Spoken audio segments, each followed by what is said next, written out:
এই ব্লাউজের ডিজাইনটা কেমন হয়েছে তোমরা অবশ্যই আমাকে কমেন্ট করে বলবে। তার আজ খুব বৃষ্টি হচ্ছিল, তার জন্য আমরা নিচেই করছি। ছাদ থেকে নিচে নেমে এসে প্রথম হাতের কাজ, খুব একটা ভয়ও লাগছে, তাও করেছি।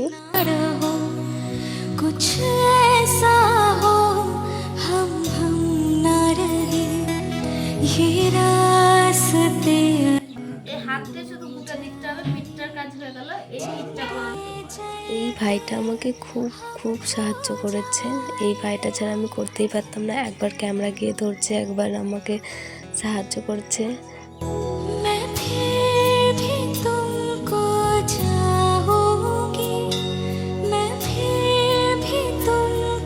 এই ব্লাউজটা অনেকবারই করেছি, রিলস করা আছে, তোমরা চাইলে দেখে নিতে পারো। আর এটা আমাদের ফাইনাল লুক, কেমন হয়েছে বলবে।